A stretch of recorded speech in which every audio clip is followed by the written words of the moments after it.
رسول ہاشمی صلی اللہ تعالی علیہ وسلم جسے کوئی اہم حاجت درپیش ہو وہ مجھ پر کثرت سے درود شریف پڑھے، کیونکہ درود پاک دکھ، درد اور مصیبتوں کو دور کرتا اور رزق میں اضافہ کرتا ہے۔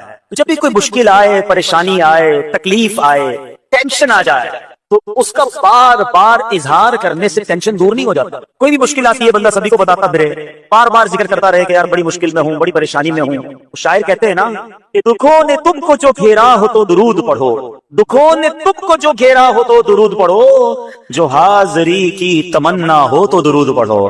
تو جب ٹینشن دور کرنے کا، مشکل دور کرنے کا، پریشانی دور کرنے کا وظیفہ مل گیا ہے، چابی مل گئی ہے، تو پھر فضول باتیں کرنے کی بجائے ہمیں درود پاک کی کثرت کرنی چاہیے۔ صلو علی الحبیب صلی اللہ تعالی علی محمد صلی اللہ علیہ وسلم۔ آج میں آپ کو اللہ کے ایک نبی کا واقعہ سنا چاہتا ہوں۔ یہ واقعہ قرآن مجید میں بہت تفصیل کے ساتھ موجود ہے، اور یہ واقعہ ایسا ہے کہ میں ان نبی علیہ الصلوۃ والسلام کے عمل کا نام لوں تو نبی علیہ الصلوۃ والسلام کا نام آپ کے ذہن میں خود ہی آ جائے گا۔ یعنی انہوں نے وہ عمل ایسا کیا کہ اب ان کے نام کے ساتھ وہ عمل ایک خاص ٹیگ بن گیا۔ اور اگر میں اب عمل بتاتا ہوں، نام آپ کو بتائیں گے، اور ان کا عمل تھا کہ ان کے اندر کمال صبر تھا۔ اب یہ صبر کرنے والے نبی کون ہیں؟ صبر ایوب علیہ السلام۔ مشہور ہے دنیا میں کہ ایوب علیہ السلام کا جو صبر ہے وہ ضرب المثل بن گیا، وہ ایگزامپل بن گیا۔ صبر تو بہت سارے لوگوں نے دنیا میں کیا، مصیبتیں تو بہت سارے اللہ والوں پر آئیں، مگر حضرت ایوب علیہ السلام کو اس قدر کمال کا صبر جو ان کا تھا، تو کیا واقعہ ہے؟ تو آج مشکلیں ہیں، پریشانیاں ہیں، ٹینشن ہیں، لوگ جب پریشان ہوتے ہیں تو صبر کا دامن تھامنے کی بجائے نارملی بے صبری، شکوے اور شکایات کی طرف جاتے ہیں۔ تو زندگی میں جب بھی کوئی معاملہ ہے نا، ہمیں اللہ کے کلام کی طرف رجوع کرنا چاہیے، اللہ والوں کی سیرت کی طرف رجوع کرنا چاہیے، اور رب کریم کے جو منتخب ترین بندے ہیں، دنیا کے افضل ترین جو افراد ہیں، وہ انبیاء کرام علیہ الصلوۃ والسلام ہیں۔ تو ہمیں جب بھی کوئی پرابلم آئے، جب بھی کوئی مسئلہ درپیش ہو، پہلے دیکھیے اللہ والوں نے اس موقع پر کیا کیا تھا، قرآن کیا کہتا ہے، حدیث کیا کہتی ہے، تو پھر زندگی میں چیزیں آسان ہو جاتی ہیں۔ تو حضرت ایوب علیہ السلام کی سیرت کے بارے میں جانتے ہیں کہ آپ حضرت اسحاق علیہ السلام کی اولاد میں سے ہیں، اور ان کی والدہ حضرت لوط علیہ السلام کے خاندان سے ہیں۔ اللہ تعالیٰ نے آپ کو ہر طرح کی نعمت سے نوازا تھا، آپ حسن و صورت والے بھی تھے، یعنی آپ کو اللہ پاک نے بہت خوبصورت بھی بنایا تھا، اور اللہ کریم نے مال بھی بہت دیا، اولاد میں بھی کثرت دی، ویل آف لائف تھی، خوبصورتی بھی ہے، مال بھی ہے، اولاد بھی ہے۔ اچھا، پھر ظاہر مال تھا تو گھر بھی تھے، جانور بھی تھے۔ اس زمانے میں جو ویلتھ ہوتی تھی، جو پیسہ ہوتا تھا، وہ جانوروں کی صورت میں ہوتا تھا۔ آج کل لوگ گاڑیاں رکھتے ہیں، سونا زیورات رکھتے ہیں، اس زمانے میں جانور ہوتے تھے۔ بلکہ اب بھی اگر پاکستان کے بھی آپ انٹیریئر کے ایریا میں چلے جائیں، گاؤں گوٹ میں جائیں، تو لوگ اپنا مال و دولت سے جانور ہی خرید رہے ہوتے ہیں۔ ان کے نزدیک یہی ان کا جو ہے وہ جو بھی کاروبار ہوتا ہے اور مال ہوتا ہے۔ اب آپ پر امتحان آیا، آزمائش آئی، اور وہ آزمائش کیسے آئی کہ پہلے آپ کا مکان گرا، اور خاندان کے جتنے افراد تھے اور آپ کے بیٹے تھے، جتنے بھی آپ کے بیٹے تھے نا، وہ سب اس مکان کے تلے دب کر انتقال کر گئے۔ اللہ اکبر۔ آپ کو آ کر خبر دی جاتی گئی کہ حضور آپ کا مکان گر گیا، آپ کے بچے دب گئے اور دب کر ان کا انتقال ہو گیا۔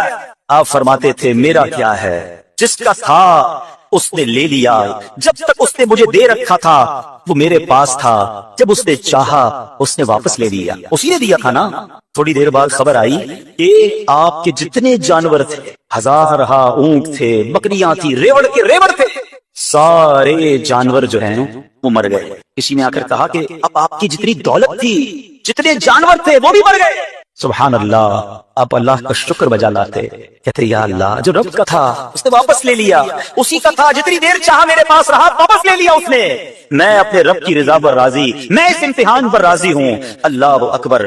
اب کیا ہوا کہ آپ کی تمام کھیتیاں اور جو باغات تھے، بہت بڑی زمینیں تھی، بڑے بڑے کھیت تھے، وہ بھی سارے کے سارے برباد ہو گئے۔ کسی نے آ کر بتایا کہ حضور اب تو کھیت بھی گئے ہیں، اب باغات بھی گئے۔ آپ نے فرمایا کہ جس کا تھا اس نے لے لیا، میں اس کی رضا پر راضی ہوں، جب تک میرے پاس تھا وہ میرے پاس تھا، رب نے واپس لینا چاہا تو اس نے لے لیا۔ اب he was empty handed، یعنی اب کچھ بھی نہیں تھا، نہ بچے ہیں، نہ مال ہے، نہ جانور ہے، نہ مکان ہے، مگر حضرت ایوب علیہ السلام کی زبان پر پھر بھی شکر ہے، اب بھی شکر ہے، شکوہ نہیں ہے۔ کہ اللہ میں تیری رضا پر راضی ہوں، لیکن ابھی امتحان ختم نہ ہوا تھا۔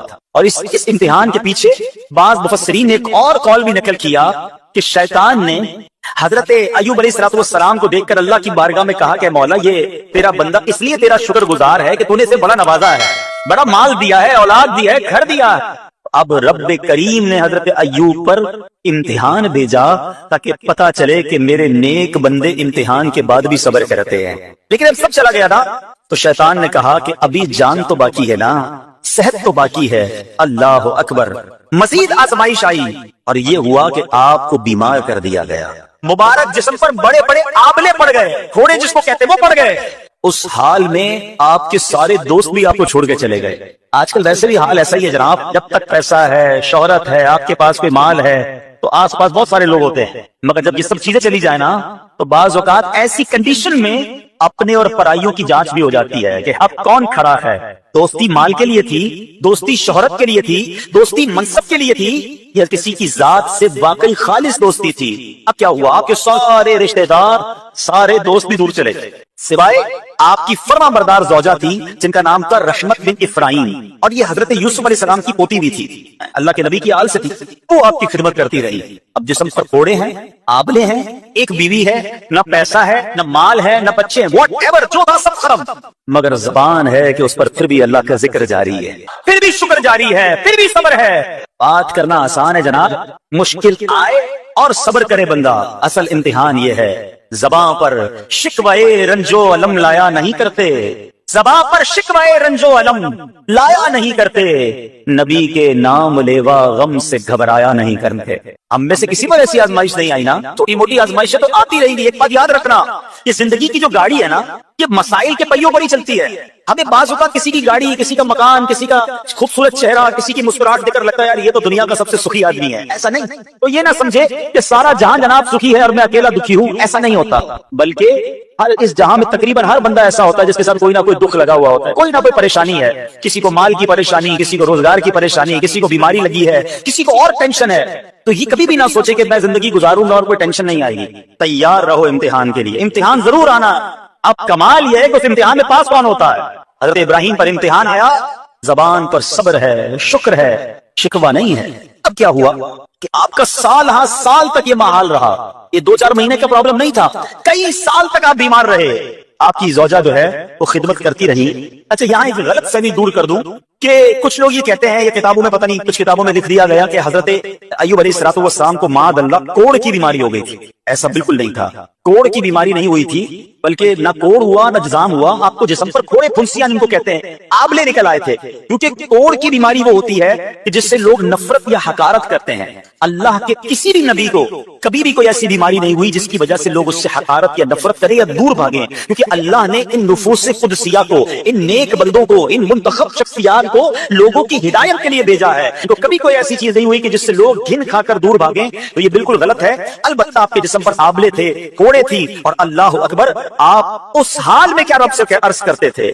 آپ عرض کرتے تھے، قرآن میں یہ الفاظ موجود ہیں، انی مسنی الضر وانت ارحم الراحمین۔ ترجمہ کیا ہے؟ مجھے تکلیف پہنچی اور تو سب مہر والوں سے بڑھ کر مہر والا ہے، رحم کرنے والوں میں سب سے بڑھ کر رحم کرنے والا ہے۔ یعنی اللہ کی بارگاہ میں یہ عرض کرتے تھے، یا اللہ تکلیف پہنچی ہے، رحم تو نے کرنا ہے، تو ارحم الراحمین ہے، زمانے سے نہیں کہتے تھے۔ یہاں ایک اور پرابلم ہے، میں کوئی مسئلہ ہوتا ہے، پرابلم آتی ہے، ہم ساری دنیا سے کہتے ہیں یہ مسئلہ ہو گیا، یہ پرابلم ہو گئی۔ نہیں، ساری دنیا میں سے کوئی آپ کا مسئلہ حل نہیں کر سکتا۔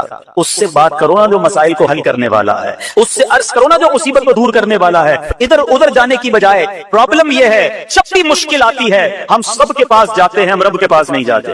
جاؤ اس کے پاس جو حل المشکلات ہے، جو مصیبتوں کو حل کرنے والا، اس کی بارگاہ میں فریاد کرو۔ وہ شاعر کتنی پیاری بات لکھتے ہیں نا، یہ بہت سارے لوگوں کے لیے درس ہے جو اپنی پرابلمز کے لیے دنیا والوں کے پاس جاتے ہیں۔ ارے اگر پکارنا ہے تو اللہ کی بارگاہ میں پکارو، التجا کرنی ہے تو اللہ کے حبیب سے عرض کرو نا۔ شاعر لکھتے ہیں، کسی کا احسان کیوں اٹھائیں، کسی کو حالات کیوں بتائیں، کسی کا احسان کیوں اٹھائیں، کسی کو حالات کیوں بتائیں، تمہیں سے مانگیں گے تم ہی دو گے، تمہارے در سے ہی لو لگی ہے۔ پڑھیے الصلاۃ والسلام علیک یا رسول اللہ وعلی آلک واصحابک یا حبیب اللہ، الصلاۃ والسلام علیک یا نبی اللہ وعلی آلک واصحابک یا نور اللہ۔ درود پاک پڑھنے کے بے شمار فضائل و برکات ہیں۔ من صلی علی او سأل لی الوسیلۃ حقت علیہ شفاعتی یوم القیامہ، میرے آقا فرماتے ہیں جس نے مجھ پر درود شریف پڑھا، اللہ پاک کی بارگاہ میں میرے لیے وسیلے کی دعا کیا، قیامت کے دن اس پر میری شفاعت ثابت ہو گئی۔ تو درود پاک پڑھنا یہ شفاعت مصطفیٰ صلی اللہ علیہ وسلم حاصل کرنے کا بڑا پیارا طریقہ ہے۔ اتنا ہو سکے اس دن ہم نے کثرت سے درود پاک پڑھنا ہے۔ وصلوا علی الحبیب صلی اللہ تعالی علی محمد صلی اللہ علیہ وسلم۔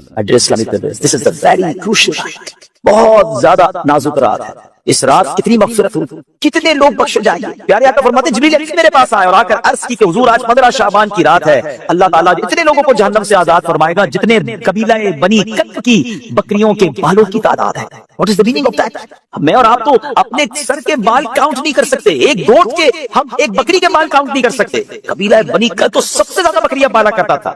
It means millions billions لوگ آج کی رات بخشے جائیں گے، مگر اس رات بھی کچھ لوگ ایسے ہیں پر اللہ تعالیٰ نظر رحمت نہیں فرمائے، شرک کرنے والی اس رات کو نہیں بخشے جائیں گے۔ پھر فرمایا جو احادیث کا مجموعہ ہے، ماں باپ کو ستانے والا، ماں باپ کا نافرمان، شراب کا عادی نہیں بخشا جائے۔ خدا را ان چیزوں سے توبہ کرو۔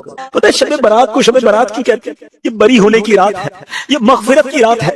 میرے اور آپ کے اعمال نامے اللہ کی بارگاہ میں پیش ہونے والے، سوچو تو صحیح کیا کیا ہے اس میں۔ نمازیں جس کی قضا ہوئی اس کے نامہ اعمال اللہ کے پاس جانے والے ہیں، حرام کاری کرنے والے کے نامہ اعمال اللہ کے پاس جانے والے ہیں، رات اندھیرا کر کے گندی چیزیں دیکھنے والوں اعمال اللہ کی بارگاہ میں جانے والے ہیں۔ اے جھوٹ بولنے والوں، اے سود کا کام کرنے والوں، سوچو اللہ کی بارگاہ میں اعمال جانے والے کیا منہ دکھائی گئے، کچھ بھی نہیں ہے۔ ایک راستہ ہے کہ آج توبہ کر